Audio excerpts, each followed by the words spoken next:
An ex-Green Beret exposes the Gaza massacre. So let's get ready to unpack this. It's a tough one to get through, guys.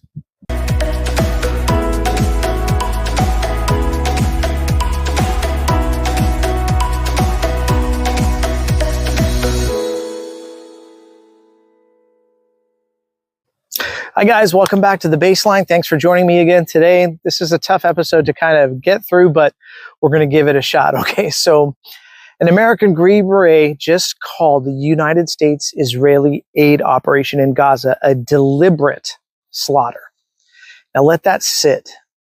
This is not a TikTok activist. It's not a college kid at a protest. A former United States Special Forces Lieutenant Colonel, fully named, fully on record, saying he witnessed civilians being gunned down by our allies while trying to get food.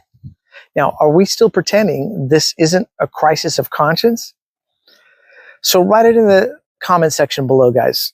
If Israel wasn't a United States ally, would the mainstream media still be calling this self-defense? Or would they be screaming war crimes? I'd love to know what your opinion is on that.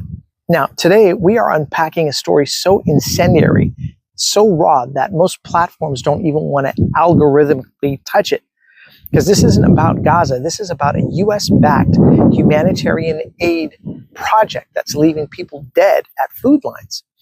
Now, a former Green Beret turning whistleblower after what he says he saw firsthand. And a global media machine that would rather smear critics than investigate facts. Now, stay with me, because the moment you hear what the Israeli military itself told the New York Times, you'll start questioning every headline you read from the last 6 months. Now, before we get into the aid, the starvation, the tanks, and the vending machine war tourists, I need to ask you guys this question. When the same government says we care about Palestinian civilians, but also says let's block oxygen and food to 2 million people, which version do you believe? All right, so let's talk about this whistleblower. The whistleblower they did not see coming. So we're going to meet Lieutenant Colonel Anthony Aguilar. This is not a radical, guys, not a fringe voice, a career United States Green Beret, the kind of guy who's trained for combat zones, who's seen hell up close. He volunteers for a humanitarian aid mission in Gaza, run jointly by the United States and Israel forces, expecting to help desperate civilians. He quits. Why does he quit? Because in his words, I witnessed civilians being shot. I saw a tank fire into a crowd. I couldn't be a part of it. So let me repeat. An American soldier walked off the mission because of what his allies were doing. He's not hiding. He's on video. He's naming names. If he's lying, charge him. But if he's not, why isn't he the top story on CNN right now? Now, the Gaza Humanitarian Foundation, was this an aid or an ambush? Let's talk about that. Let's talk about the program Aguilar tried to help with. So the so-called Gaza Humanitarian Foundation was supposed to replace the UN. Keep aid from Hamas. It sounded good on paper, but what's the reality here? At least 1,100 people killed while trying to collect aid. Not a battlefield, a food line. Video footages shows security teams, American contractors included, American contractors that are included, opening fire at hungry civilians. And then comes the gaslighting. Oh, they were a threat. Hamas was using them as cover. It's complicated. No, hunger is not complicated.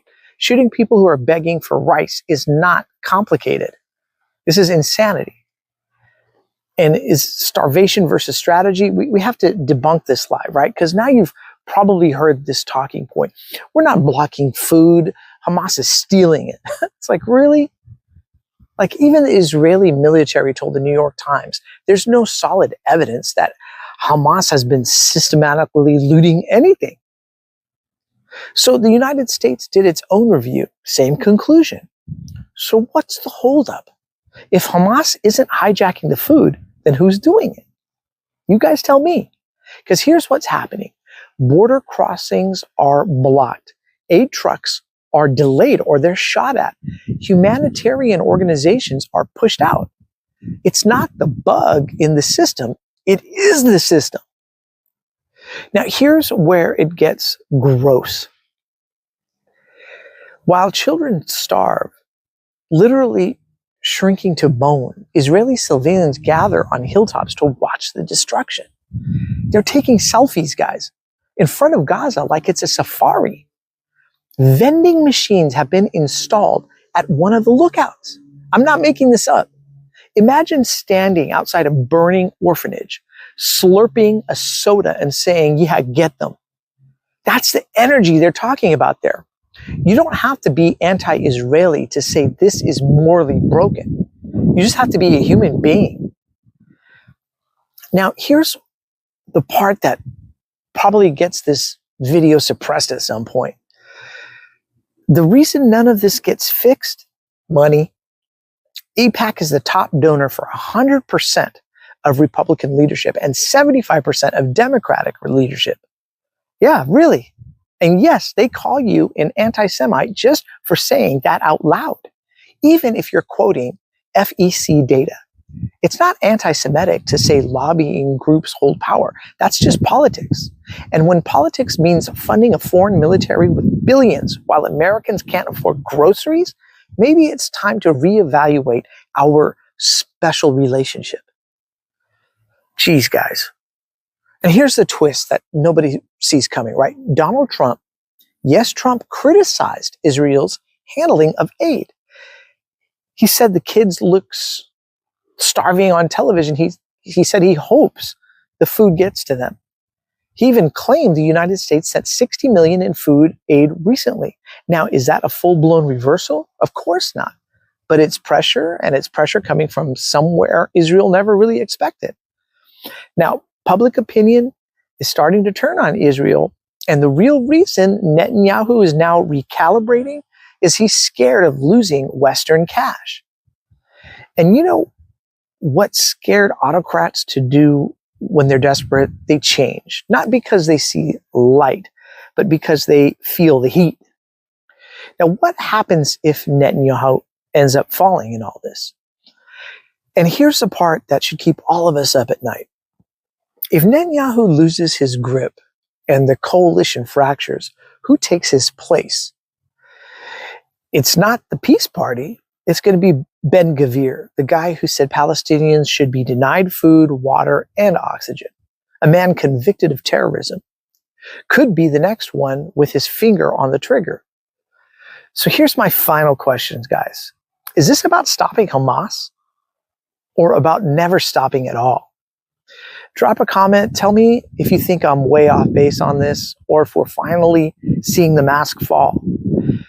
And don't go anywhere, because the next episode, we're going to be digging into everybody who's profiting from this stuff and how taxpayers might be funding more than they actually think. Anyway, guys, thank you so much for joining the Baseline. I really appreciate it. And we'll catch you on the next round. Cheers, everybody.